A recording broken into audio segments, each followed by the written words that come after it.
Саламатсыңарбы, урматтуу окуучуларым. Кайрадан видео сабагыбызды улантабыз. Бүгүн биз сөз өстүрүү жана балапан тууралуу текст жөнүндө сөз кылмакчыбыз.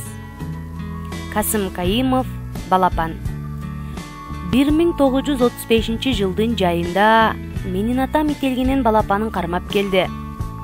Ителги жалаң мен үчүн эмес, бүткүл айылдын балдары үчүн чоң кубаныч болду. Мына ошондон баштап биз сагызгандын, таранчынын, таандын балдарын үйрөтүүнү койдук. Биздин балалык доорубуздун кандайдыр бир жаңы кадамы башталгандай туюлду. Менин жолдошторумдун баары айылдаштарым эле. Алар Асанкул, Даглан, Кудун биздин үйдөн чыккылары келишпейт. Анан калса ителгинин балапаны да киштен чоочуркабай, тууруна тыпыйы отуруп, бизге бир нерсени түшүндүрчүдөй сапсары ийри тумшугун ачып жумуп чыйпылдайт. Үнү сүйкүмдүү, жалынычтуу жана аянычтуу. Тыпыйган канаттарын таранып, өткүр көздөрү менен "Силер эмнеге бою башыңарга карабайсыңар?" дегенсип бизге үңүлө карап коет. Атам анын бутуна кайыштан боо тагып, боз үйдүн улага жаккы капшытындагы туурдан орун берди. Бул туур 3 ачеке арчадан жасалган. Мен эс тартканы, ал жайы кышы биздин үйдөн жоголбойт. Атам ага көбүнчө куш кондуруучу. Эми аны ителгинин балапаны ээледи. 1935 жылдардын жайында атасы ителгинин балапанын үйүнө таап келгендиги. Бала болсо башка канаттуулардын балдарын кармап, аны таптаганды токтотуп, ителгинин балапаны менен алек болуп калгандыгы.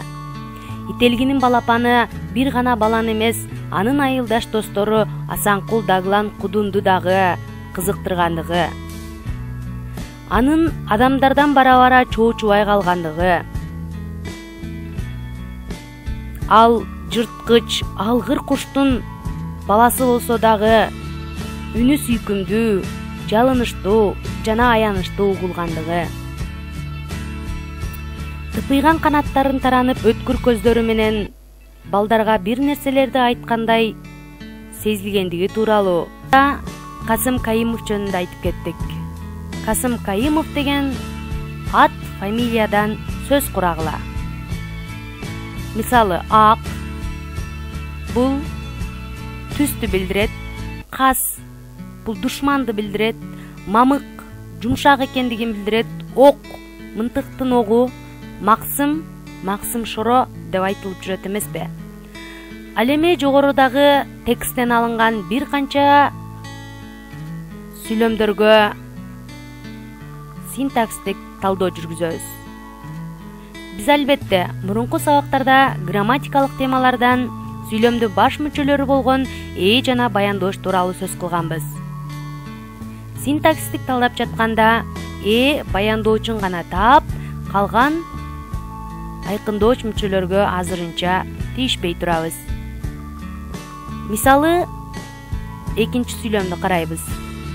Мына ошондон баштап биз сагызгандын, таранчынын, таандын балдарын үйрөтүүнү койдук. Биз эмне кылдык? Үйрөтүүнү койдук. Сүйлөмдүн баяндоочу, этиштик баяндооч, тутумуна карай тутумдаш баяндооч. Ким? Биз.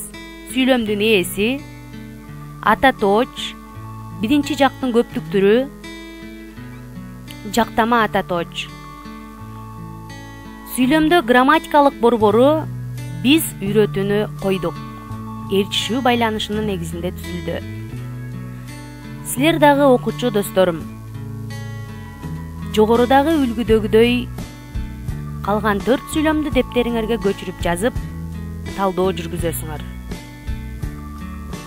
Ал эми тексттен алынган бир канча синоним, антоним сөздөрдүн жуптарын табасыңар. Мисалы, үлгүдө кубаныч, сүйүнүч. Биз кандайдыр бир жагымдуу кабар уксак, кубанабыз, сүйүнөбүз. Ал эми антонимдерден чоң, кичине. Бул толук антоним. Силер дагы жогоруда келтирилген синоним антонимдерди дептериңерге көчүрүп жазып, алардын жуптарын табасыңар. Көңүл бурганыңыздар үчүн рахмат.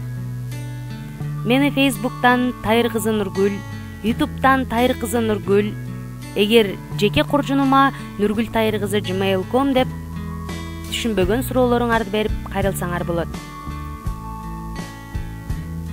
Ал эми YouTube каналыма жазылууну унутпаңыздар. Ителги шумкар сымалдуулар тукумундагы шумкарлар уруусуна кирүүчү жырткыч кыраан куштардын бири. Кыргыздар эзелтен ителгини аңчылыкта, улуттук оюндарда пайдаланып келген. Эски сөздө ителги тегирмендин ташын сындыра тээптир дейт. Анығында кыраан шумкар бүркүттү да жыга тебет.